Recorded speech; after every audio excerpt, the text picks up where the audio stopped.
but we're going to air it on Monday.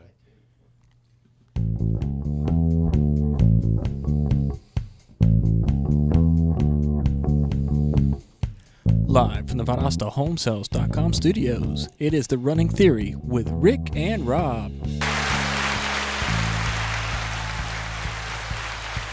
Here we are. Oh, yes, we are back. We are back in the saddle again. Rob, what are we doing here? It's Friday. It's Friday. It's late Friday. It's like 7:30 in the evening. I should be home and getting ready for bed. I know it, man, but we're in the studio. Or out running something. We're upholding our part of the deal, right?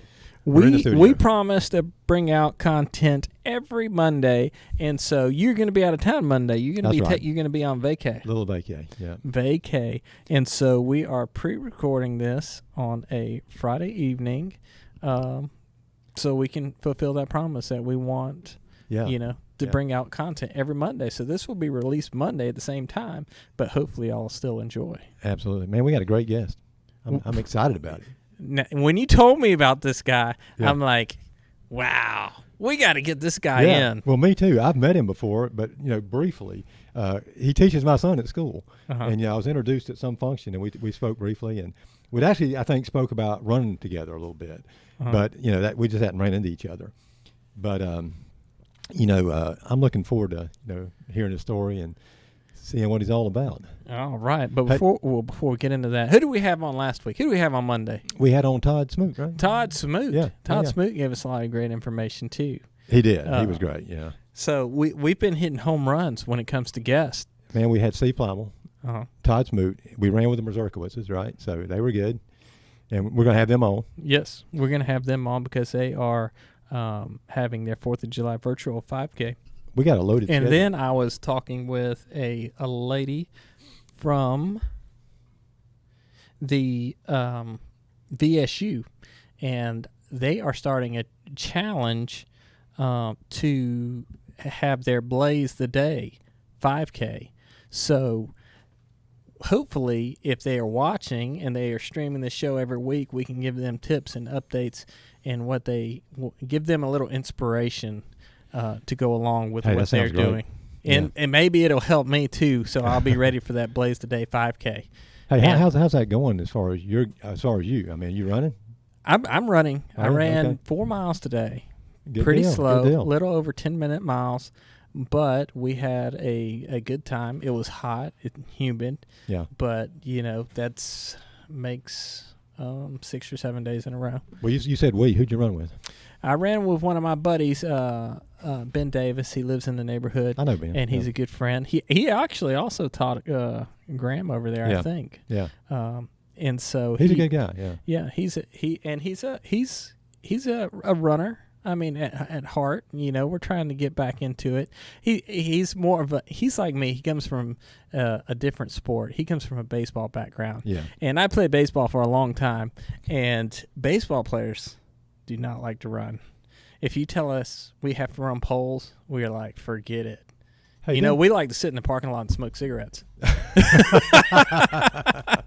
You got to do something, man. As long as you can hit dingers, you don't have to run too much. Hey, didn't Ben put on that a 5K race in Eccles County? He put on a 5K race in Eccles County, and it was the first one in like 50 years. Yeah. And I think we put it on 1 year, and then we had some circumstances that we couldn't put it on, and there was a man there, which we need to look about getting him on the show. Yeah. He'd run in every county right. in Georgia, and Georgia has a bunch of counties. How many is that? 100 and something? 150 150 something, yeah, I think so.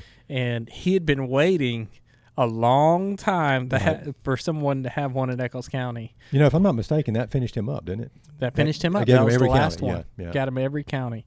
And so, and he was an older gentleman. I would like to say he was late 60s. I can't remember. It's been a few years back now. But I mean, he legitimate runner. I mean, he's run at least 150 something 5K. So yeah, we do need to reach out to him.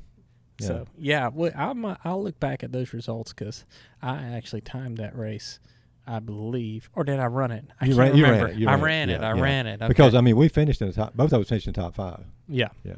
Because there was only 5 runners. Right. No, but Todd was not timing it. I think one of his assistants was. Yeah, I think that's But right. it was fun, and there was a lot of crowd support. Maybe they can have another one. It was a good run. It really was. I mean, Yeah. we had some people turn out. For Eccles County, we had a nice turnout. Yeah, so that'll be fun. Hey, let me make a little shout out here to one of my buddies over in Tifton, David Van. I told him I was gonna bring this up. David has listened to the show some, I think, and he kind of referred back to our first episode. And kind of our thing is that we're not good runners. We don't know what we're talking about, mainly because it's just it's our little gag. It's our stig. And of course, David said, "Hey, all I'm hearing from you guys is that you don't know how to run. You don't know what you're doing." So we were kidding around about it. He said it in good humor. And, we just want to say that we still don't know what we're doing. We're still, just mediocre runners at best.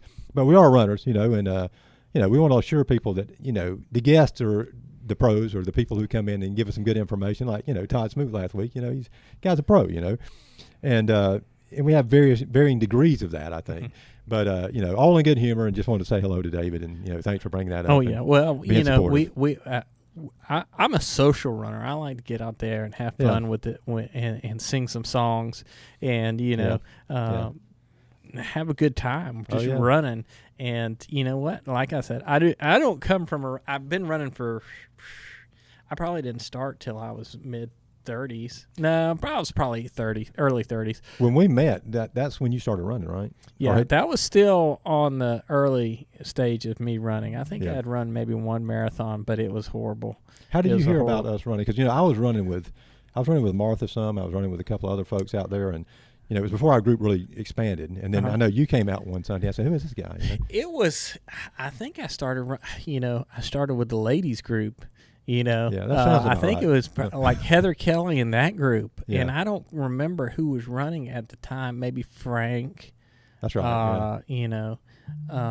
But they would run a long way. I mean, when relatively speaking, for me coming out, but I can't remember who was in that first group. And that's when I think I started I was new to it, but I started getting a little bit faster, and we started running more together. Yeah. And that was, the good old days when you would see 15, 20 people out at the track on a Sunday morning. Because, they had the fast group, which was the Todd Smoot and Ryan Kelly and Dr. Phillips right. and some other folks, and they would go out blazing, and we'd be like, we're going to be there one day. Yeah. But we got there. We got close. We're great runners. I mean, come on. Yeah. But, you're talking about, very, very good runners out there. Yeah. So, do we want to bring in our guest? I think it's time. Let's get him on over here. All right. And you come on in. Over, come on in. We're gonna have him sit right here. Let's see if I fit here. And it's Mr. Gerry Born. Gerry Born. Gerry Born. That's not the first time I've heard that. Gerry Born. Gerry if with you a want to G. put on the headphones here, hopefully you can hear us. Can you hear us good? Not necessarily, no. Oh, Lord. How about that? Is that better? I can hear you through this, but I don't. It's all right. Yeah. Okay. Well, let me see if I can hear you. Try that mic out. Testes, 1, 2. Testes, 1, 2. Oh, there we go. Now I got you. Okay. Is that better? Can you hear better? No, I don't hear so well, but do you hear me? I hear you Here perfect. Yeah, you're coming. As long as you talk in the loud mic, and we will clear. be great. Yep. So, you come from a basketball background. Correct. I always tell people I'm from the pre-internet generation, and we played sports. That's how we kept ourselves entertained. And my dad was 6'6", and he played in high school and in college for a year. So that's what we gravitated towards. And played my whole life. Ended up getting a basketball scholarship at Davidson College, and that's where I played. We won the Southern Conference Championship my senior year. That was quite an experience. And then from there I played 2 seasons, one in El Salvador and one in Argentina. Because I actually played college basketball too. And to tell you the truth, I hated running back then. Yeah. Well, they call them line drills these days, but there was another name for them back then. And when we had to do those, I was done. Of course, my career didn't go as, I mean, I was 6'3", and very slow. So you're a little bit taller. Well, how tall are you? I'm 6'7". 6'7". Yeah. So you got a big body. So Basketball height. Yeah. What's Michael Jordan? 6'6"? 6'6". Yeah, 6'6". Yeah. But he can jump over you. Yeah, and he can get up there. Genetic freak. Yeah. He's unbelievable. So tell us about yourself. Well, let's see. I'm 56, so I consider myself a jogger at this point. It's always got to be nice and leisurely and enjoyable for me. But let's see. I'm originally from North Georgia. We ended up there via New Orleans, but that's where I lived most of my life.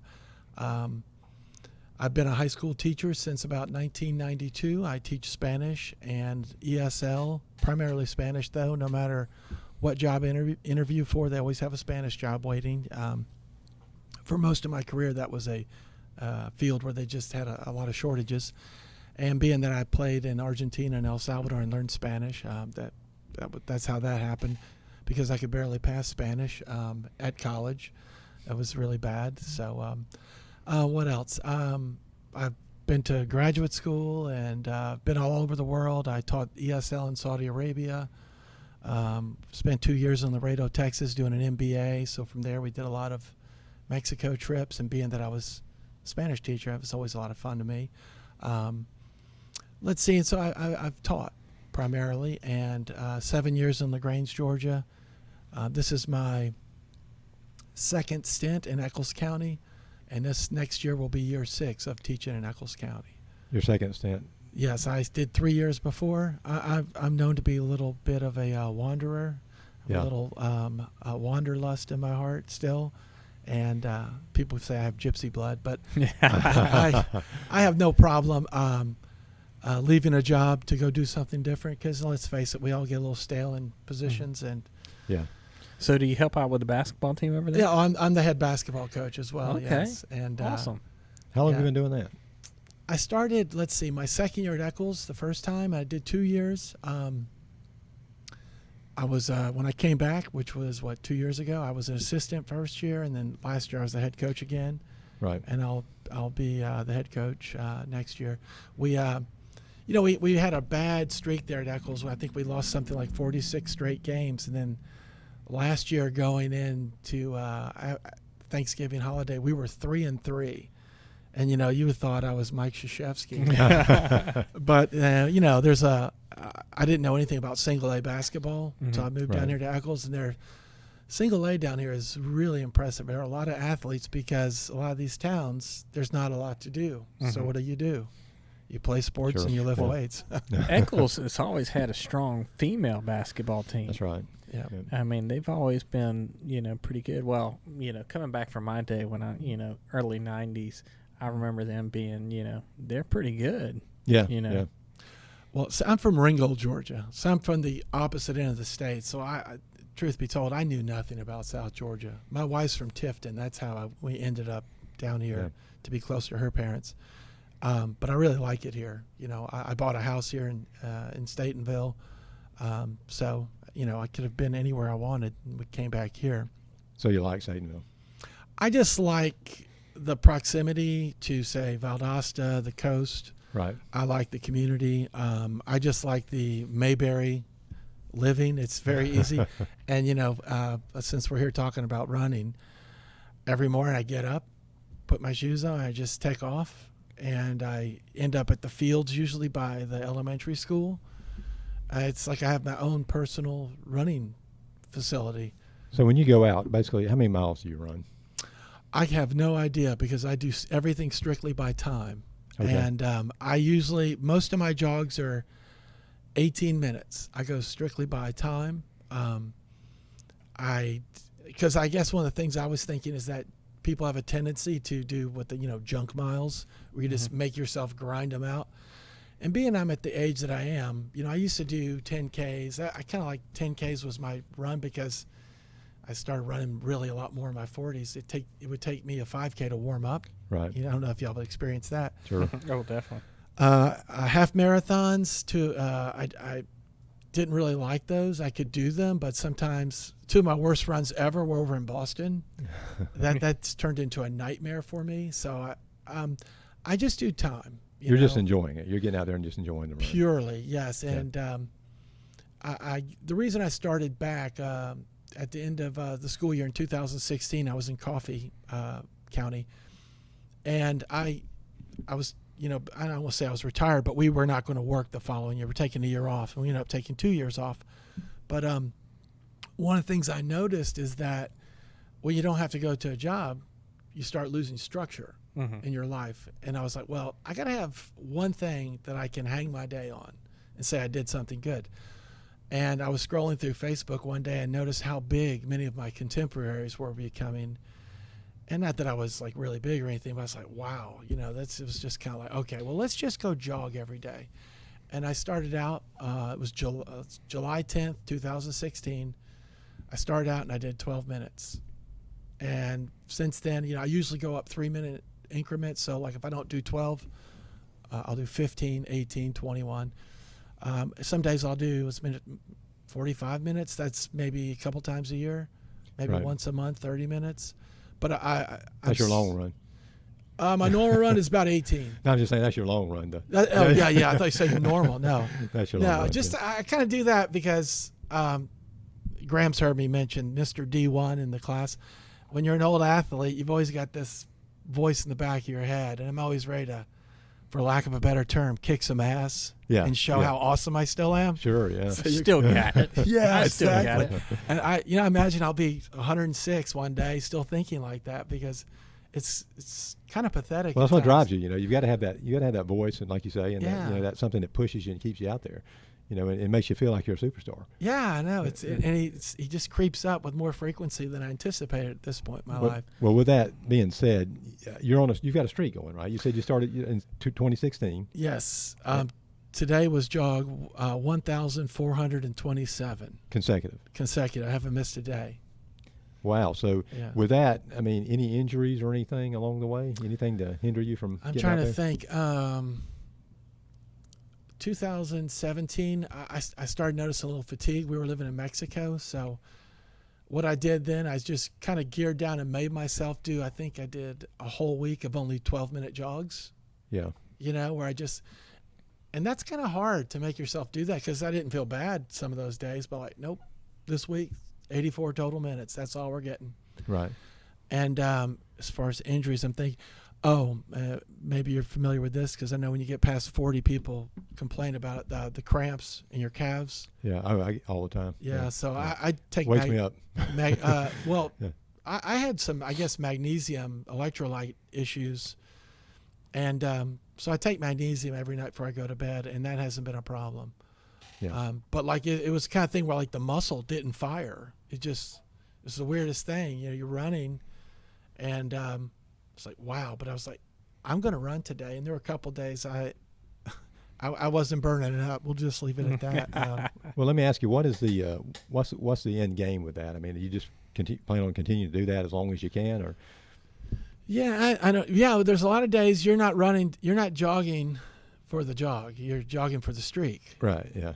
But it's kind of like, well, I'm sure there are many days Cal Ripken got up and thought, hell, I'd like to. Oh yeah, I think nail it in a lot today. of those days towards the end, I think. But it's kind of like, to me, the psychology of the streak is very interesting, because there's, say I stay up on New Year's Eve and have a little too much to drink or something. I'm sorry, I've got a streak to deal with. So right. And it also would say that would keep me in check too. Yes. Like, if I'm going to run tomorrow, I might want to slow down here. So there's a real discipline there. I'm going to blow your mind, because I told Rob this, but last month I ran a 31-day streak, and I'm not a streak guy. That was just something I said I'm going to do it. Let's get out there and do it. And man, I'll tell you, I was feeling the pain at 31 days. Just merely 31 days, I was having some issues. It didn't stop me or anything, but I found out that I had to take a couple of days off and then kind of get back to it. But I can't imagine, going 4 years without taking a day off. Yeah, I admire that. Oh, thank you. I do notice, I don't know what, I should know my anatomy here. There's one tendon here that's a little bigger. It's kind of like, like you see this on teens as they're growing too fast. Mm-hmm. Kind of got a knot there, but it doesn't hurt. I did notice I developed, what is it, a tailor's, what do they call it? Tailor's bunion? Because I'm a barefoot runner. I'm not barefoot, really? but like I wear all flat shoes and Vibrams. I saw the flat shoes coming in. Yeah. Those are pretty flat. Yeah. I started, I don't know, have you guys ever used them? I've used Vibrams. Yeah. Well, I started in Eccles years ago. I would mix them in, like, I don't know, once a week, because I read they were good to strengthen your feet and everything. I didn't read the articles that said once you start running them, you won't like regular shoes. So like any shoes I own now are, minimum or barefoot or minima shoes. And I like running in Vibrams. But I guess it makes your feet kind of reconfigure a little. Right. But I haven't had any problems. I think I do a midfoot strike. My gait is pretty good when I jog. But I haven't had any injuries. Yeah, I switched over to minimals for a long time because I was, I guess, I don't know, just growing up, I was a heavy heel striker. I would wear out the heels of my shoes like to nothing and always hurt. And so then I switched to a very minimal shoe. And then on occasion, I would actually go out and wear the Vibrams. And I did that for many years, and it cleared up my heel strike. And then I started having other problems, so I kind of backed it down to a more cushioned shoe, but a minimal drop shoe. So but on occasion, I still like to wear what I call racing flats that are just a flat, almost like the old school Nike waffle, not much cushion, just to get out there.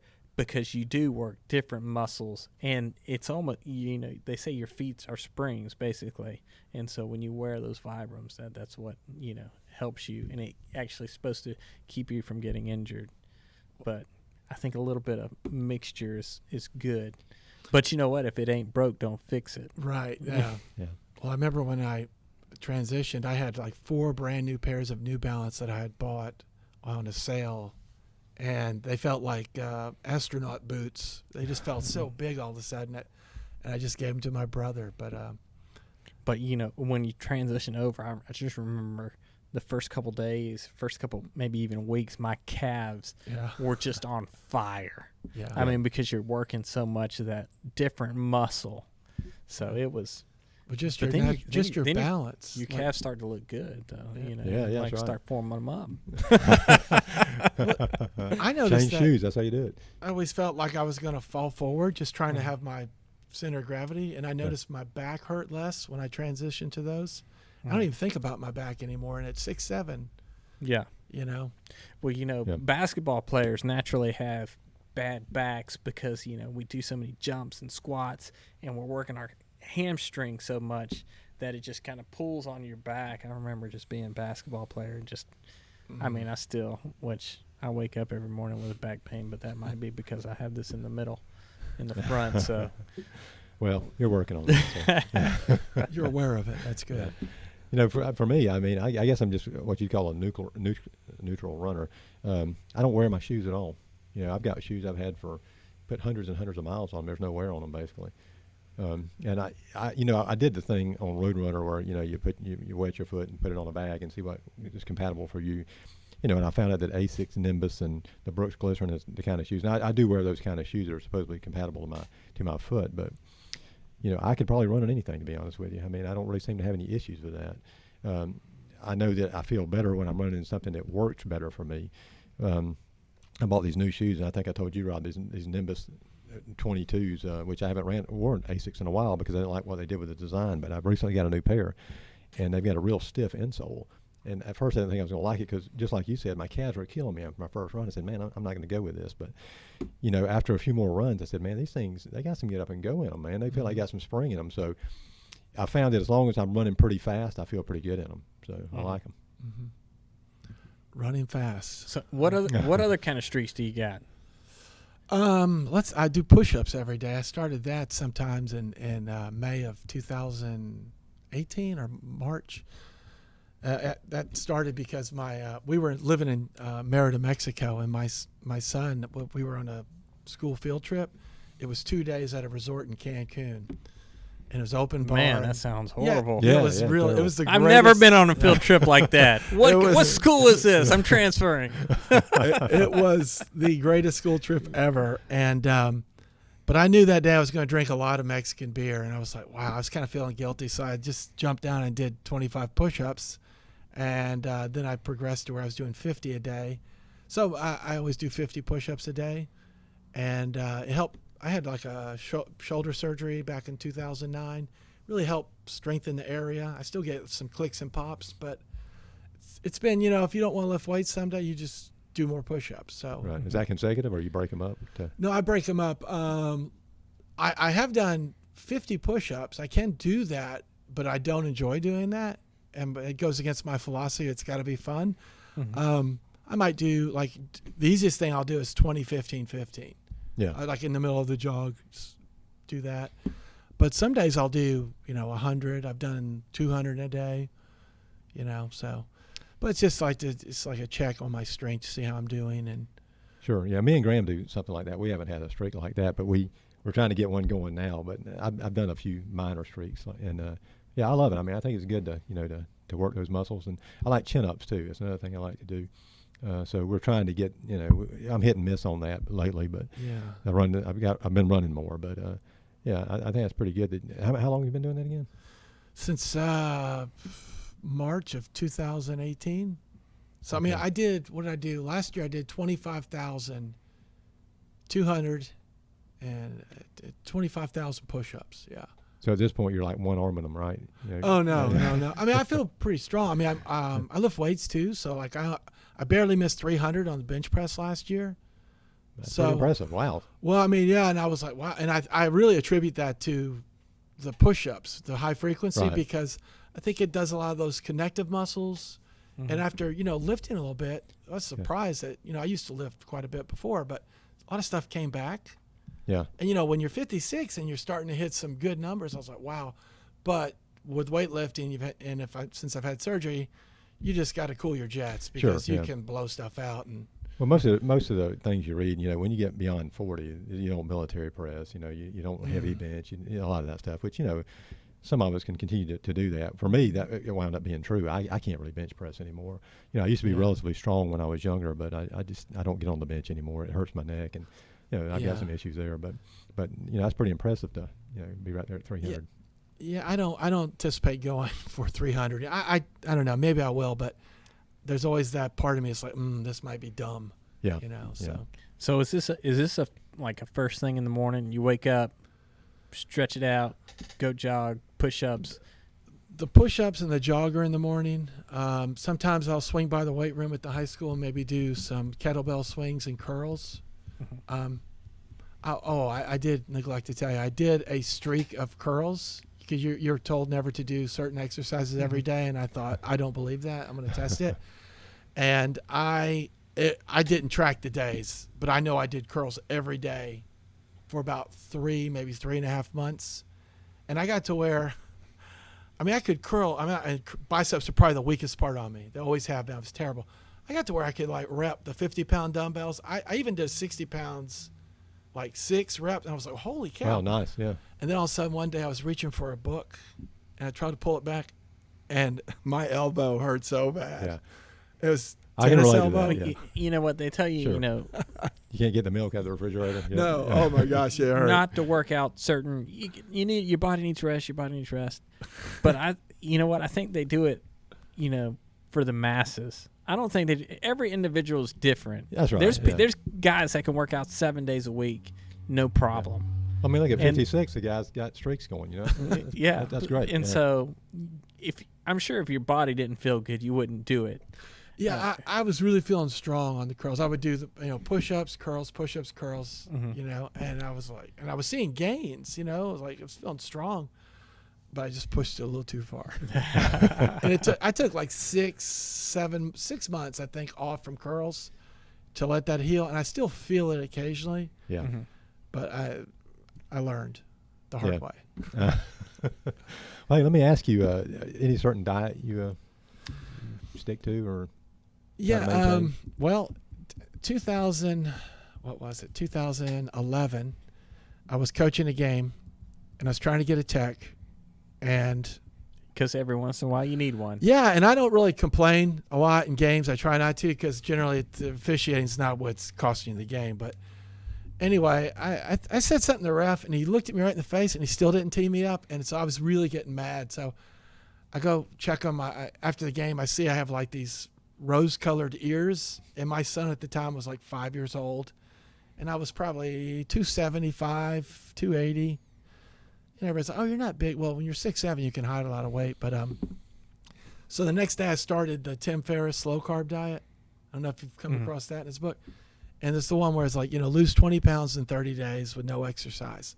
And at that time I wasn't running, and my schedule was kind of really cramped because of all the basketball obligations. But on the 30th day I was 20 pounds down, and I had my doubts. And I was like, I'm going to try this because he does a lot of cool things, Tim Ferriss. And so ever since then, my default eating, I wouldn't say diet, more like eating protocol is I'm pretty much low carber. That doesn't mean I don't eat carbs here and there, but I certainly don't eat them day after day, like sugar and grains and. Sure, yeah. So you're conscious of your diet. I mean, you. Yeah, and I've done. Hold back, at certain times and that sort of thing. Yeah, I've done ketogenic diets. I do intermittent fasting. I've done 5-day fast where I have black coffee. I mean, I've done a lot of that type of self-experimentation to see, and you can get some incredible results. Sure, yeah. But like you tell people you fasted for 4 days, most people look at you like you're a Martian because they think anytime your stomach rumbles, you're about to die. But we're geared to go without food, but most of us never get there. But on that 5-day fast, I mean, what kind of fast was that? I mean, just water or? I might have sometimes I might have coffee with just a little bit of cream, but most times it would just be black coffee and water. Right, and just no food. No food for 5 days. 5 days, I've done that. Good Lord, I'd gnaw my arm off. Yeah. Well, that would have been my reaction too before I did it. And of course, you don't go the first time. You're going for 4 days, and that would be horrible. I'm sure it's a matter of getting over the hump too. I'm sure that first day is like, oh my God, I'm so hungry. But and I would say the second day about dinner time, even still, like you start getting the urge, and you realize a lot of eating we do is just habit. It's like that time, and everyone's eating, so you jump in. But once you kind of get over that hunger pang, it's like your body. I mean, I don't know if you've ever been like in a pure ketone burn mode. It's like you have a very good mental acuity. Obviously you're not getting any post-meal sleepy since there's no food being digested. And I work out while I'm fasted. I don't go for PRs those days, but. Well, at the end of that, how do you feel? I mean, when you come off that diet and you say, I'm going to eat again, I mean, is it to soup or, grits or? Usually, well, I probably don't do this right, but I'll have the thing like I'll have eggs. Yeah, meal. Yeah. Sometimes I've had I would have like a slow carb meal, sometimes pretty substantial. Yeah. But you can just feel like your metabolism really revved up. And, when you're in your 50s and you can feel that, like that's why I do it, Well, I was telling Graham the other day, I've done some fasting too in the past. Nothing like a 5-day, but at least a 1 day where I'd say at 12 o'clock, I'm not going to eat anything until 12 o'clock tomorrow night. And I would drink water, but, it does do something to your body. Yeah. I mean, it's great. I don't even know how to explain, but it just kind of resets you, I think, in a way. Well, I saw a doctor talking about, he views fasting as almost like a blood reset. Yeah. Cancer cells apparently thrive on glucose, and they don't do well in ketone environment. Most people never get to a ketone scenario. So that's why I started doing it like twice a year. But then I just kind of like the results, and skipping dinner, it's no big deal for me. Because, I've always got energy along for the ride. Well, one great thing about it too is, you tend to lose your appetite after a while, and then when you kind of come back, your stomach's smaller. Yeah. You just don't feel like eating. So if you can kind of get over that hump, where you're starving that night when you go to bed and just hold on, you're just not as hungry as you used to be. And, I was telling Rob that I've lost, since the onset of COVID, I've been running more, but I've lost 14 pounds, since the onset of COVID. I'm not trying to lose weight. It's just I'm running a lot more, but I'm just not as hungry, and I should probably be eating more because I'm running more, but I just don't feel like eating that much. Well, I've had the opposite experience. I've Well, I think a lot of people have. Yeah. Yeah. Me too. Yeah, well, I think my thing was, like a lot of people who work out, you start giving yourself treats. Yeah. And I think I had 3, maybe 4 weeks straight where I had red wine with dinner every night. And I love red wine. It makes a meal really good. Well, that's supposed to be good for you, right? I mean, that's Yeah, school but of thought. but I 2-3 glasses every night, and it's just empty calories. And I had more ice cream than I usually would. Yeah. Because my wife said, "Hey, you want some ice cream?" Yeah, sure. Definitely. And it's just kind of like, metabolically not a good idea, I don't think. Right.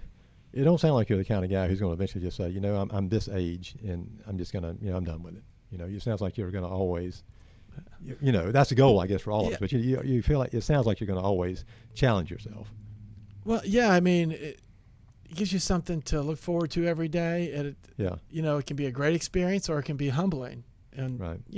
We all need to be humbled occasionally. I think on the weight loss thing, and, I'm no expert on this by any means. I don't really can't talk, but, it seems to me, and I guess I can relate it by something that maybe I'm trying to do, but it seems like you could look at that and say, well, I'm not where I want to be weight-wise, but, I should accept it as a challenge, and then get joy out of what the gains you make, whatever they may be, if it's small, grain, or large, you get joy out of those gains, and that's kind of what drives you.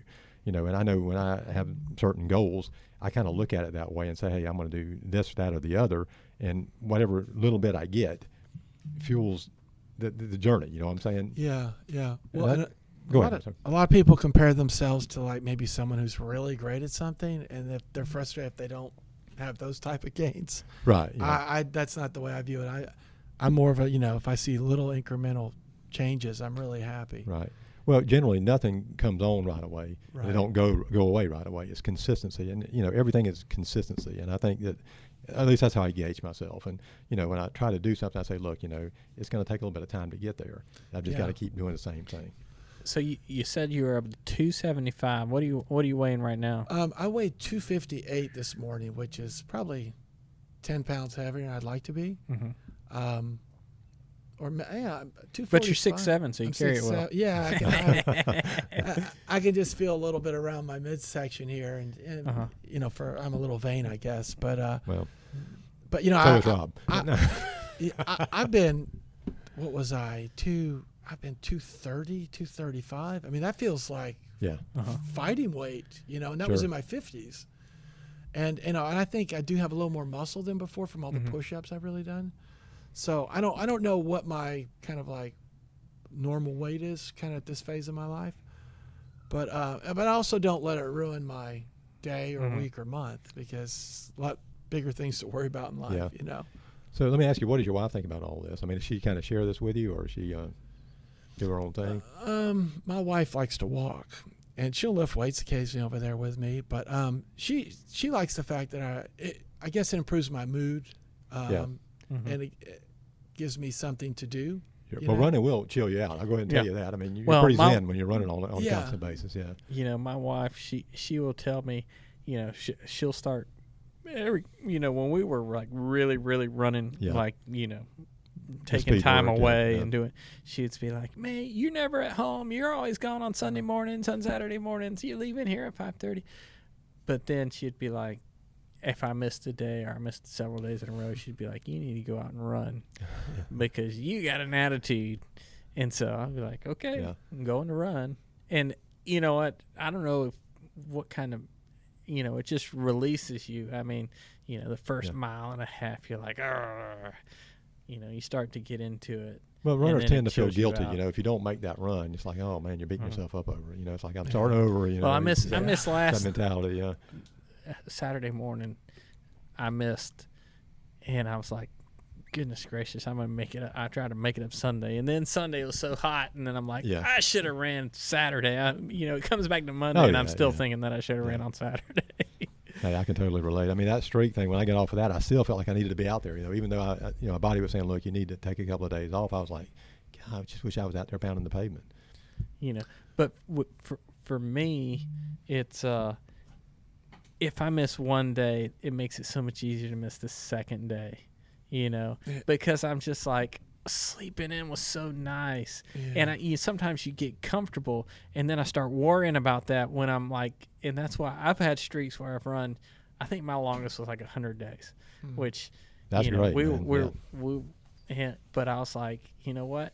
If I miss a day, then I like to sleep too much, and that's why I can't be a 2-a-day, or 3-a-day week runner. If I'm going to get up early, I got to get up early every day, because I guess I'm naturally lazy. There's a lazy bone in my body that if I give into it, then I will just be out. I'll be like, so when I'm getting up at 5:30 in the morning, I'm getting up every day at 5:30 in the morning. Yeah. And then I'll be like that for a long time. Yeah. And then I'll fall off the wagon. Well, you really got into great shape, a little while back. I mean, what'd you get to 175? I think. Yeah. I mean, you came from like 230 to 175. I mean, you got in great condition. I mean, it was running very fast. I mean, it's quick. And then I fall off the wagon. So, but yeah, like with you, since I played a short stint. I didn't play D1 level. I was D3, but I'm only 6'3", so it's okay. It means you can shoot, though. But the one thing I can still do is shoot, and but you always have that competitive nature. And I don't even know if I really like running like as much as everybody else, but I'm competitive. And as you get older, things get taken away from you. You can't play basketball like you used to.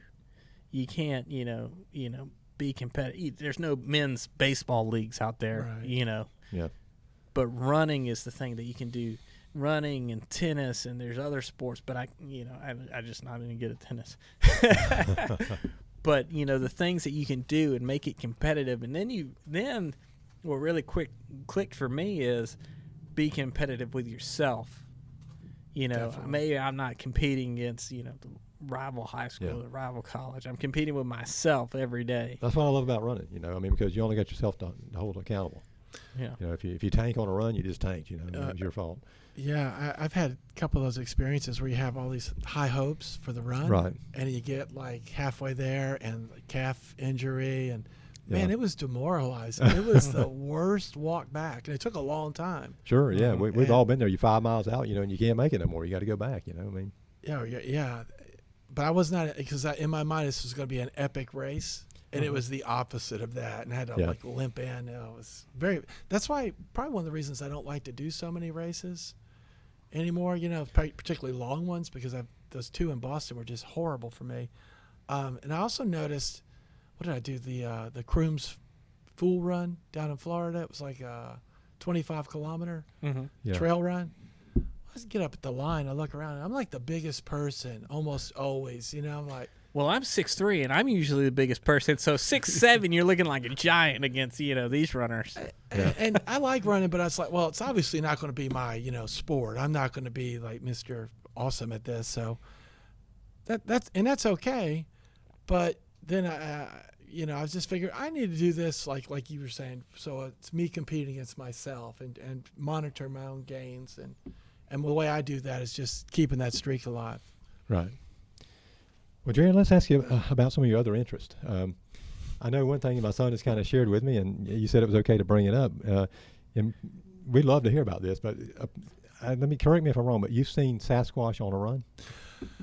No, I don't know if I've seen Sasquatch. Let me just say, I used to run a lot near the Lappaha River and I would go on the timber roads and stuff. And I'm nearsighted, let me just say that. So, and I'm real bad about not wearing my contacts, since I see, like, if I don't have my contact, I see you perfectly. So I'm on a run one day, and I just saw a flash across the road. I mean, it went from A to B going toward the Lappaha. This is Highway 135, goes from Jennings. Yeah, we actually live on that road. Yeah. And so, anyway, I don't know what I saw, but I just couldn't believe how fast it was. But in my mind, I was thinking, was that a deer? Or because it was on all fours when it went, but it was like the size of a horse. That's what I couldn't quite understand. Right. But I have been in that area too another time in mid-February, and I was on the timber road, and right when I was getting ready to take the turn where the road starts to parallel the Lappaha River, I heard the biggest splash into the water. You know, I spent a lot of time in the pool as a kid, and I recognize a big splash. Mm-hmm. There's a lot of water displacement that took place, and my reptilian brain said, nope. And I just stopped, did a 180 pirouette, and took off. It was like something in me was like, no, do not. You know, and I listened to that voice. So I don't know what I experienced, but I've talked to people in the county. I was on a Bigfoot podcast because I like to talk, as you guys can probably tell. That's good for us. But so, you know, people, they found out I had a kind of an interest in the subject because I'm from the generation when the Patty film happened. And so I was like 4 or 5 when I saw that in the movie theater. That might as well have been seared into my brain, right? So there's always been an interest there. And with the internet, all that stuff's come to the forefront. You can watch Bigfoot stuff all day if you want. But people in the county would find out. And many times people would discreetly pull me aside and tell me their stories. And I'm like, and these are like normal people, you know, not trying to make a buck, and they're not like mentally deranged or anything. And I got one very interesting story in that area over there about a dumpster someone had an experience with seeing a Bigfoot. And I found that very interesting. But the reason I mentioned that, the 2 places I had something kind of weird happen is in that general vicinity and going toward the river, which, you know, any Bigfooter will tell you, they use the waterways pretty much as their highways in a sense. But well, there's a lot of woods over there in Stephenville. Oh my goodness! There's a lot of places for. There's no telling what's out there. Yeah. Yeah, I mean, you know, I'm not one of these people that's in the woods looking. I saw the David Pilates. I don't know if you're familiar with him. Mm-hmm. Missing 411, where he's basically documented all these people who turned up missing in the wood. Turned up missing. There's an oxymoron. And surprisingly, one of the factors, it seems that a lot of them have high intelligence, you know, graduate degrees, and are like runners. Yeah, and here I am running in these trails, and no one knows where I am. I didn't have a phone on me or anything. I don't have a gun or anything. So I'm out there, and then this type of stuff's happening. I realized I just don't think I need to be in the woods doing stuff like this, because, you know, I don't know, and that I live in fear every day. Yeah. You know, it hasn't stopped you from running. I mean, you're still getting out. Yeah. I just make sure I'm somewhere that, you know, I don't want to be snatched up or anything, for lack of a better term. Is it fair to say you belong to that community, the Bigfoot or Sasquatch? Very marginally. I mean, I've always had, like I said, an interest. I'm more of an aficionado. You know, I just find the things very interesting, but I like to throw it out there because I get stories that come back to me. I think when I was on this podcast with the Bigfooters, the confessionals, I think we talked for like an hour, and I was just telling Eccles County stories basically. Mm-hmm. Yeah. So there's that many stories. So you've met other folks over there that's kind of seen or, you know, had the same feeling or. Yeah, and that's what I find interesting. Like if they were, like I said, if they were crazy people, I would just write them off. But these are like normal people. Yeah. So I just, it's either that there's an incredible psyops war going on to keep us all distracted in our miserable existence, or there's some 8-foot primate. I don't know. Who knows? Yeah. But it's one of the mysteries of life, and I find those type of things very interesting. Yeah, that is interesting. I mean, so you could feel that it was bigger than a deer. Well, that was just my impression. That whatever it was had more of a horse-like dimensions, but like the A to B across was like a flash, and that's what I was like. And the thing was, I had to run past that spot to hit my turnoff. Mm-hmm. Red Oak Road, you know where that is? Yeah. That's where I used to live. And I just remember my heart was beating like a cartoon character. I looked down, and it was just like, I think, oh. And of course, I got to the spot and looked, and I found no displacement.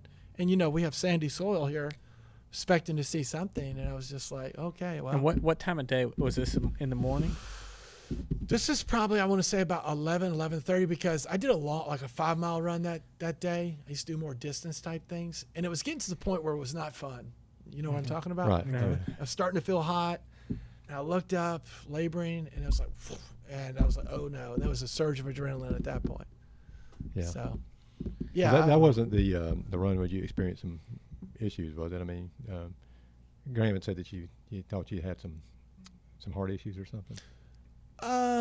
No, I think And I he's don't wanna just, bring that up yeah, again, no, I but- think it was just the nervousness of having to run past that Right. spot still, because I certainly wasn't going to run 4 miles back the other way. I was like getting close to my turnoff point. Yeah. Yeah, no, but talking about heart issues, one of the reasons I do keep my weekly times in check. Maybe you guys have come across this, the notion that as you get older and you start doing more miles, there's even in healthy people, cardiac events. Mm-hmm. So I was listening to what's his name, Art Devaney, talking about this new evolutionary diet. Anyway, he said kind of the optimal range was 29 to 139 minutes a week. Mm-hmm. So that's where that's my guideline. Right. Well, they talk about your heart. It's a muscle, and you can work it out. You get too much, and your arteries get too strong, and so it makes it hard. Yeah. To pump. You remember Greg LeMond? Yeah. Tour de France guy. He his heart grew. They said his heart grew that he trained so hard. I just wonder what kind of effort do you have to put in to get your heart to grow? I mean, that's incredible. Yeah, but I've listened to TED Talks and things where they say 20 minutes aerobic. That's as much as you need. Really? Yeah. We're doing it all wrong. Jerry's not, but we're doing it all wrong. Well, I would say, if I didn't do it, I would probably go the opposite way, and I would have more heart troubles because of weight and things like that. Mm-hmm. So I was reading. You choose your poison. Yeah, I was reading something just the other day about running and your knees and that sort of thing, your feet, and this guy was pretty much like, hey, this doesn't hurt your legs or knees or anything. And I kind of tend to agree with that. I mean, I've never had anything below the waist. I've never had any issues with. I mean, I've had plantars before, but it came and went, and that was basically it. I mean, I haven't had any issues from running, not on my feet or knees or anything, hips or anything like that. Not to say that they don't ache every now and then, but no real issues. Mm-hmm. Would you guys read Born to Run? Oh yes. Yeah, and it's like, I really believe we're born to run. That doesn't mean I'm going to do a 100-mile race, but there are cultures where people run like crazy in an advanced age. Now, I think one of the things that works against us at times is our diet, Right. And even if your diet's good now, think of all the damage you've done in the lead up to where you are, So, running, I haven't had the problems either, I've had little pains here and there. But since I went to the barefoot shoes, I never had the plantar fasciitis. I've had that before. Oh man, that was. I had a college professor, and I mean, I remember being in his class, and he'd start chasing a rabbit, and we start talking about other things. And he's a super interesting guy, but we had a guy in there who's kind of a meathead back in those days, big muscular guy, and he used to ride that guy all the time and say, we're not designed to lift weights. He said, we're designed basically to walk on all fours, not to stand up straight, because your spine's just not strong enough. And he felt strongly about that. He gave that guy a hard time all the time about it, but it's just different schools of thought on that. Of course, I used to lift weights a lot more than I do now. I loved it, I love lifting weights, but I just, now that I've gotten older, I just can't do what I used to do. But and it's hard to blend the running and the weights, and be good at one or the other. At least for me, it is. Yeah. I saw a thing the other day about a guy. He was like 195, and he was really ripped, and he was running like a 4:56 mile. Ooh. Holy smokes! He was in it, but that really caught my eye because it's hard to have that type of strength and that type of endurance. He's probably a young guy, though, wasn't he? Yeah, I think he was like 30, somewhere in there. Yeah. But man, I know exactly what you're talking about because I used to hate you lift real hard and you go run and you run off all your gains. It felt like, never felt like I had any quality weight. There's the old: do you lift before you run, or do you run before you lift? And if you lift, you're burning, and if you're running, you're burning all those gains because your muscle can't repair, and that's taking all the nutrients out of your muscles and everything like that. I found that I can't lift at all on days that I run, and vice versa. I just can't. I don't have the energy to do it. I've even tried to get into just doing some no weight lunges and things, just to strengthen the legs up a little bit. But after a run, I just don't feel like I can do it. I feel like I'm harming myself, I guess. Yeah. But I feel like there's things you need to do because we need to stay mobile and we need to stay strong because you can run all day and you're healthy, but you may not have any upper body strength. Right. And I think you need to maintain it as you get older. Something you could try is I used to, when I was in Mexico, I was doing this for a while. Every 3 minutes, I'd just stop my watch, get down, do 15 push-ups. Yeah, yeah. And you do say 18-minute run. That's what 6 times. That's 90 push-ups. Yeah, that's pretty good. Yeah. Yeah, you start getting the numbers up. And something else I'd recommend. I like kettlebell swings. I just find they're so much easier than say squats, and they really your glutes and kind of like your hamstrings that tie in those back muscles. It really kind of targets those, and I think any sport would benefit from those. What is your form on that when you're doing that swing? It's let's see, how do we describe this? You pull it up and you're basically rocking it forward, but you always follow it back down and sit. And then when you're at the top, you want to rotate your hips through, and I always tell the students, you want to feel your butt cheeks clench like you're trying to get a piece of paper in your butt. You'll feel that, and once you get the technique, it's fine. But of course, the first couple times they do it, they don't know what they're doing. But that's okay. Just start them with real low weights when you do that. Sure. So, do you do a lot of the weight program with the basketball players that you're doing? I usually lift with them, and I'm a real big believer on, being a model, doing stuff, and so I like to lift with them, and of course, being that I'm older, they think I'm about to be wheeled into the corner and die. And I would think they would look up to you. You're the older guy. Well, it's just kind of, some people are like, what are you doing? And then they see you lift some weight, they're like, wow, Yeah. So I just try to show them just because you're over 50, you're not, going to be in a chair with a drool bucket. Right. Yeah. So. Well, 50 is so much different now, Of course, it's probably just because I'm 50. But, when I was a kid, man, 50 years old, I was like really, really old. That was like my grandma was like, she was super old. It seemed like back in those days that everybody looked really old at 50, But these days, it's not really, it doesn't mean that much. Well, yeah, you think how people ate. People didn't exercise. Like at a certain time, they just stopped if they ever exercised at all. And that was the land the time of the 3 martini lunch. Right. Things like that. I mean, everyone did that, Everybody smoked. Yeah. Yeah. Smoking was, smoking on the way to school, windows rolled up. Smoking in the boys' room? Yeah. Yeah. Oh, yeah. I remember that one. Let me say this. I think the last couple of days, I don't know because I don't know that much about this kind of stuff, but I believe the stock market's been up the last couple of days. Does that mean anything to you? I think what did it say? It was up over 1,000 a day. But it had 27 days in a row or something. The highest it's been. Something like that. I'm a boring index investor, so I'm always in the market. And when it goes down, I view it like this: when the market's going up, and I'm along for the ride, that doesn't make me a genius. And when the market's going down, that doesn't make me an idiot. Right. It's like I'm in it for the long haul. I kind of take like Buffett's approach that you want to be. It's not time in the market; it's time in the market. Mm-hmm. I've watched the stock market come back up, and I guess Graham's told you I like money issues. My blog is The Millionaire Educator. I just explain wealth building on a teacher's salary, right? Because a lot of people seem to think that teachers have taken a vow of poverty, and I reject that way of thinking. I view teaching as maybe not the most lucrative profession, but there are ways you can bump your income up, and there are ways you can build wealth as a teacher, just like you can build wealth in any job. Well, let me ask you, whatever wealth you have, did you accumulate that by being a teacher? I mean, there was no influx of money, or It certainly wasn't from my basketball career. I wasn't dancing for tips over at Cheetah 3 or anything. Let's see. I guess.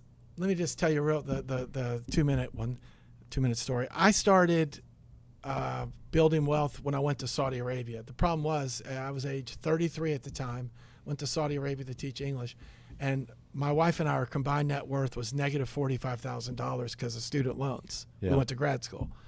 So then I kind of started figuring out money. I was, I might as well been, a riverboat gambler up to that point, week to week. Right. I don't know, sometimes smart people can do really dumb things, and I'd be a great example of that. Well, I think that's pretty common for people to mishandle their money. It's unbelievable. Well, money doesn't come with instructions, right? Sure. And, if you're not taught those things from an early age, you just go do what everyone else is doing, which in a consumer society, that's get money and spend it. So how old do you think you were when you said, hey, I can do more with this? When I got up to 0, I think I was age 35. Then I was like, I was working still, and I was getting, I don't know, I was probably netting a little more than $3,000 a month in Saudi at the time. And then I had like $10,000 in the bank, and I was like, what do I do with this? And I was reading in Saudi Arabia. I read some of the John Bogle books, and I learned about index investing. And I read Personal Finance for Dummies by Eric Tyson. And then I was sorry, I want $100,000. I got to save that up. Well, you know how it is. Once you get a goal, you pursue to hammer it. Sure. And then if you get 100,000, well, I want 200,000, and then it's just incremental. And so I'm 56 now. Started at really, I guess, 35. Yeah. And there were some missteps along the way, but we were able to hit our goals. And since 2012, when I left Eccles the first time, I've taken 3.5 years off from work. And I don't have to work anymore. I mean, but the reason I'm working, my son wanted to come to school in the States again, and I wanted to go to Eccles County. So, and then they offered me a job, so I just walked from my house over to the school. Yeah. Which, you know how close I live to the school. Yeah. I was going to say earlier that I run, sometimes me and my wife go up there on Mondays and run because I'm off on Mondays. And, I'll run by your house sometimes and look over and see if maybe you're going out for a run, but, you run mornings. But. Well, and Eccles is my favorite place I've ever taught, and I've had other good jobs before, but I always felt really appreciated at Eccles. People are happy I'm there. It's a great school, I mean, it's a phenomenal school. I graduated from there, and, it was good then, and I think they've got a great group of teachers. And it's just an interesting dynamic. Yeah. Sometimes it's so small that you find yourself doing a lot of things, so, but I was going to mention next year I'll be teaching a personal finance or financial literacy class. See, I think that's great. Can I attend? Yeah, well, maybe we both need to go. I think that's great because we're going to start up a financial podcast, and Oh, maybe I can yeah, learn something from you. I think we can learn something It'd from be this guy. Yeah. I mean, it sounds like he's got it together. The thing I hear, you have a lot of discipline in things that you do in your life. You get up every day, you run, you do your push-ups, you're steady, investing, and you just. And I don't know if I have that. Did you learn that? Or he developed it. I mean, he said was he it developed it. I mean, being a D1 athlete, you probably learned it at an early age because you don't become a D1 athlete by eating Cheetos on the couch. Yeah. Is this something that came from your mom and dad, or influences like that, or? Well, my parents did teach the value of hard work, and so my dad had a carpet store in Ringgold, Georgia, and my mom worked there too, and so they. Many weeks my dad was open 7 days a week, so I always saw him get up and go to work. But one of the things I worry about is I hesitate to tell people work hard, because that's not that it's bad advice, it's incomplete advice. It's more, if you're going to be successful, you're going to have to work hard. That's understood, but that's not going to get you where you want to go. You got to be strategic. And one of the things I wanted to mention is, sometimes I'm not very disciplined, so that's why I have to really simplify for myself, and I focus on big wins. I know if I keep my streak alive and I do my 50 push-ups, that's going to equal a big win down the road. All right, and I'm shooting for 1,500 days here. Not every day was glorious, but I know it's going to lead to something big, and it has. I feel really, physically healthy at this point in my life. And the other thing is in relation to numbers. Like, I don't budget. If I want to see what I got, I just pull up the bank balance and check it out. And it's no problem because, modern technology is very easy to do. Mm-hmm. But one of the things I do is I'm kind of known for front loading is every year, like at minimum, my first 3 or 4 checks, they all go to my retirement accounts because I have some money I can live off from other sources. So I just boom. And it's like at the end of April, if you've maxed out your 403B, like your 401k, and your wife has, that's a lot of money. So I got to keep. Sometimes I think I'm real smart, but I also recognize I can be pretty dumb. So these 4 months, I'm going 100% crazy, and we're going to fill these buckets, and that's been very successful. In some ways, I'm kind of a one-trick pony. I fill the buckets. That's what I always tell people, the tax advantage buckets, and that's helped my wife and I build wealth. Yeah. And that way I don't have to be disciplined.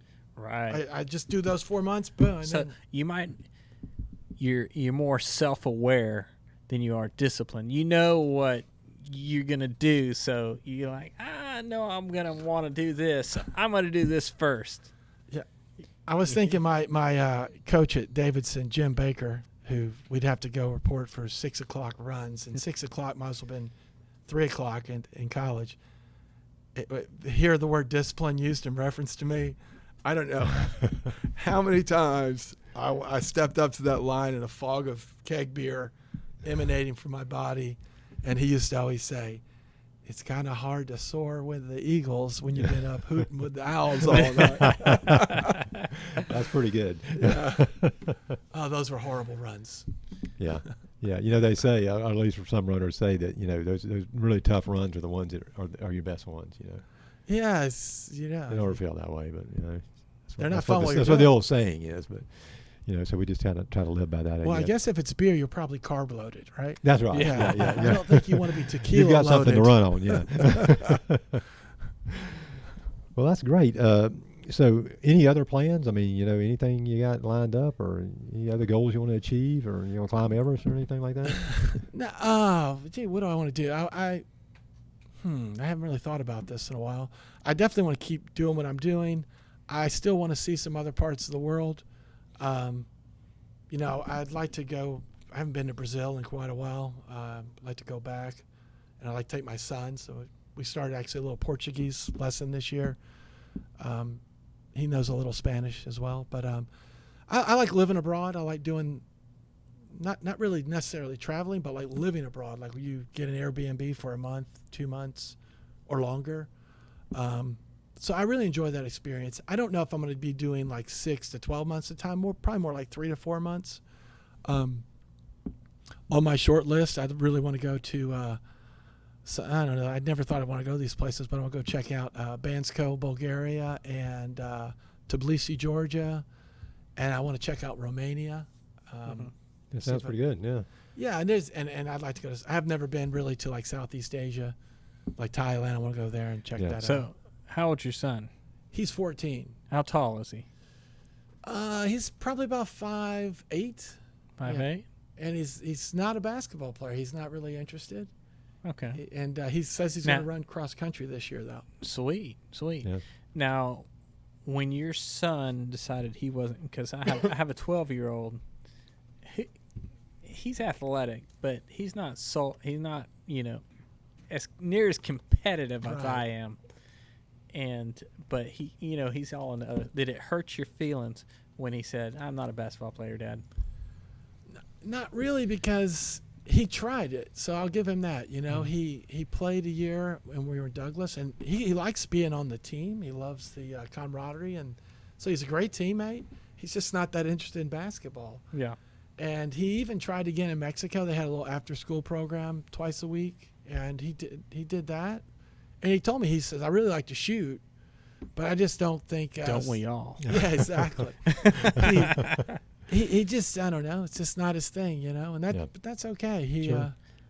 I really like to get him into some running though, because that's something you can do your whole life. And well, I have my son on the cross country team in the middle school, and I said, you don't understand. No matter what sport that you want to do, if you can run, there will be a spot for you. I said, you know what? I can still.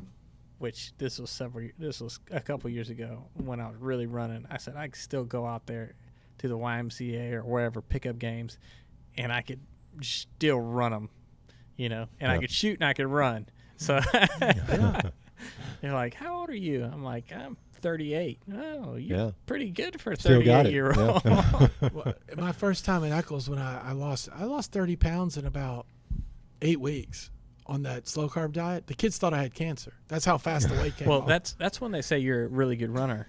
Like right before you look like, you know, when people are starting to wonder if you're sick, that's when you're like, I'm running fast now. Well, my pants were starting to get real saggy. But when I noticed when I got and played basketball with the players, like my moves worked again because I wasn't carrying 30 pounds, you know, and I was like, oh, okay. I bet you could school those guys. I mean, I know what to do when I get the ball, you know, and it's sometimes it looks very slow motion like, but savvy goes a long way in any sport. Mm-hmm. And they're all very inexperienced. I mean, they're no fault of their own. They're 15, 16, Sure, right? yeah. It takes a while to learn how to play the game and to know. If I tell my son, you once you've played the game so much, even after college, you know what people are going to do. If I go here, he's going to. And it's funny because you can run plays, but you go here, but you have to feel where the open spots are going to be, and that takes a lot, and that's why some of the players who aren't very athletic or very talented, they just can feel where the ball is going to be, what's going to be open. And I'm coaching 12-year-olds. Right.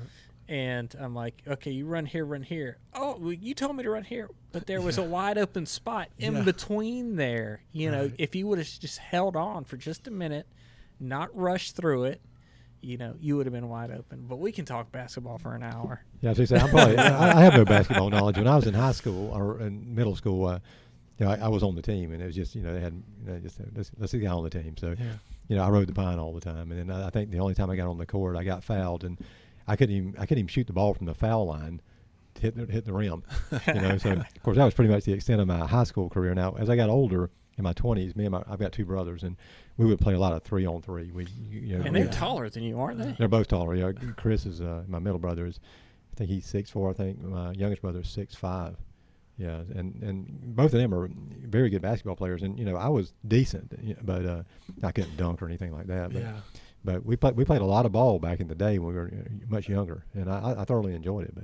But no organized, anything to talk about for me. When I think about how much time we spend playing, it just blows my mind. And that's where you learn a lot of those nuances of the game. And I've heard Canadians talk about, for example, in hockey, it used to be everyone played on their own little. They freeze their backyard and play all the time. Well, now it's kind of gone to rink hockey. Mm-hmm. And guys don't really have those innate skills. I mean, they're hockey players, but they're not like Gretzky, is what I'm saying. They didn't just learn by being on the ice all the time. Mm-hmm. So I mean, you got to be playing all the time if you're going to get good. It doesn't matter how good your coach is. Right. Yeah. And back then, that's what we didn't have a lot to do. Yeah. And it's kind of hard to explain that to people now. Like my son used to always say, "Hey, Dad, what type of device did you have when you were a kid?"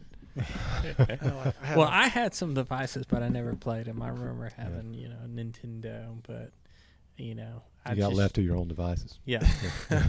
But, I was always out in the yard. Yeah, see, I was even, Nintendo, I wasn't even around for that. I mean, I remember when Atari came out. Remember Atari?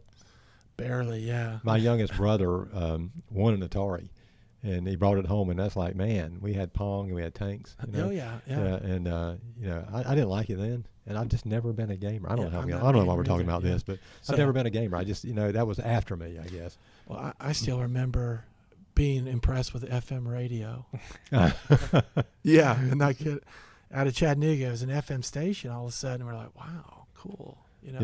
More clarity. I don't remember that. I know when the onset of that was. But I do have a lot of vivid memories. Of course, you remember the 8-track tapes. Oh, that yeah. was 8-track was cool. And I just have this really vivid memory. I feel like I need to say it somewhere so it can be recorded or passed on. But I used to work in the tobacco fields of Eccles County, and that's what everybody did back in the day. There was no jobs to go to, no fast food restaurants. Everybody worked in tobacco or watermelons or hay. It was just really hard work. And the only time we came out of the field is when the weather got really bad and with lightning. If it was raining, you just kept on cropping tobacco. You didn't stop. But when it started lightning, we would go sit in our vehicles and wait for it to pass. And we waited for it to pass and went back to work. And this one guy, he had this Camaro, and I just thought this guy was super cool. He was older than me. And I remember I sat in the car with him, and I was just kind of getting into music. I didn't know a lot about anything. And he put on Frampton Comes Alive. And man, it changed my world. I mean, it changed my life, man. I'm telling you, Frampton Comes Alive. Do you feel? I was like, holy smokes, what is this, man? Yeah. And I gradually got into music, and it was all downhill from there. It was all downhill from there, But thinking back on that, and I know we were kind of off on something altogether different here, but sorry. Yeah, but I remember going out, and when I finally got it, I think I saved up $35 to buy my first 8-track tape player, and it was one of those that there was no fast forward on it or anything. It was just from track to track. It went ka-chunk, ka-chunk. And remember, at the end of the tape, sometimes it would not be the end of the tape. The song would end, but then there would be an extended play where it's just silence, or just that hum those tapes had. And, you just have to wait for it to play through. And I remember I bought Hotel California. That was one of my first ones that I got. And I had like Elton John's greatest hits. And, it just got me into music, and loved all that stuff. Oh, yeah. I love music, too. Of course, I grew up. I remember tapes. That's it. Cassettes, yeah. Cassette tapes. Yeah. And then, And I was probably on the way out, too, when you were a kid. But I remember buying singles and things like that. And I guess I can tie this into running because you kind of mentioned earlier about, being on the long run singing. And Rob likes to sing. Yeah. It's actually not so bad, but it is kind of nice to have to get out there singing Journey and, the Eagles and that kind of stuff when you're running. It kind of passes the time by. Do you guys listen to music when you run? I don't. I don't like. either. Yeah, I like to hear myself breathe. If I'm running by myself at times, if it's a short run, then I'll listen to music, because if I want to do something up tempo kind of running. Other than that, I find listening to podcasts or audiobooks for like long runs. But that's when I'm by myself. When I like a good conversation while we're running. So no shortage of those. We seem right to find now if I'm racing like 5K racing, then I will not listen to music. Sure, you got your game face on. And I will not listen to music because I'll talk to myself the whole time. I'm cheerleading to myself. I kind of found that the few times I did try to run with music, it just took me out of my zone, I guess, and I wound up running too hard too early, and just was just had nothing left. And it took me a while, because I remember when I first started running, then I was listening to music, and then I noticed all the people that were beating me were not listening to music, and I said there has to be something to this, and so I stopped listening to music and focused more on what I was doing. How my arms were swinging, what kind of pace that I was running, and just different things. How I was breathing. I could hear myself breathe, so I knew if I was maybe back it down a little bit, control your breathing, because, you get to a point in a race, sometimes you start more hyperventilating than you are breathing, and that's not good. Yeah. So, Plus, I like to be aware of my surroundings, too. I like to know what's going on. Yeah, I don't want to get hit by a Prius out there. Or a bicycle. But we've been an hour 20, so we probably need to. Now, you have a personal or financial blog out there. Yes, that's millionaireeducator.com. Millionaire Educator. How often do you post on that blog? I haven't done one in a while. I've got a few in the hopper. One of the things I'm working on is called In Search of Missing Fortunes. Mm-hmm. Just talking I put the Social Security, what it should be if it's invested. My wife and I are missing $1 million. So I'm going to just lay out the numbers for that and some other financial topics in this post. So. Okay. Have you any traction with that? Are you getting some listeners? Oh, yeah, I've been on a number. Yeah, I've been on Rockstar Finance a couple times. I was the lead story, and I've been invited to some big podcasts for that type of thing, tell my teacher's perspective. As far as like making money off it, no. Yeah. And I know I'm not like the best blogger. I don't post all the time. Mm-hmm. I find that writing sometimes I have a lot of thoughts, but get them to paper in an organized manner, it's not quite as easy. I should probably talk about these things, not try to write them. But so check it out, millionaireeducator.com. Yes, correct. So you'll pick up the 6 people that listen to this show. Yes, awesome. I'm just kidding. We have more than that. Hopefully. Hi, Mom. But we appreciate you coming in. Yeah, man, it's been great. It's been very interesting. Appreciate it. And maybe we can get some of those streaks going ourselves. Gives us something to shoot for. If you were to give a person advice who's just starting out, what would you tell them? If they were just starting out running, if they had been on the couch, if they were at 275 like you were, what advice would you give them? I would pick a small goal. I would say 10, 12 minutes. And if I have to jog 2 minutes 5 times, that's okay because you're starting. And I would just chip away. And if you do if you did that, say, in a streak of, say, 100 days, and I wouldn't go much beyond that 12 minutes. I'd get to where that 12 minutes was pretty easy. Then I would start extending it because you'll be shocked at what you can do. Yeah, I agree. I think that's good. Just So- don't ever do it. A lot of people, they go out and they try to run a mile. They hadn't ran a mile in 3 years, and It's and not it kills gonna them. be They don't do it again. If it's not fun, you're not going to do it. Right. So start slow, but get out there and start. That's the number one Yep. thing to do. Just get out there. Me, him, we've been up there. We've had to start over, and I find that a lot for athletes after their playing days are over. We kind of get lost, and we're like, oh, we've done that before. We've been there. We've put in our time and effort, and so we kind of. But then, if that competitive nature brings us back, so I was glad to meet you. I mean, this has been wonderful, and I like that you're a basketball guy because I'm a basketball guy too. We can talk about that after the show. Okay, awesome. But appreciate y'all. We thank you, can look Gerry. at this camera. All right. Appreciate you, Gerry, and we'll see y'all next week. We'll be back to our live. That's right. Not sure who the guest is yet, but You got me on the spot. I can't remember who it is. okay. But we'll have somebody live in studio. So hope y'all have fun. Have a wonderful evening. Wonderful Monday. Rick will be on vacation. When you're watching this Monday, just know that Rick's on the beach I'm on somewhere. vacation. I'm running, though. I'll be out running. All righty. Well, y'all have a Right. good one.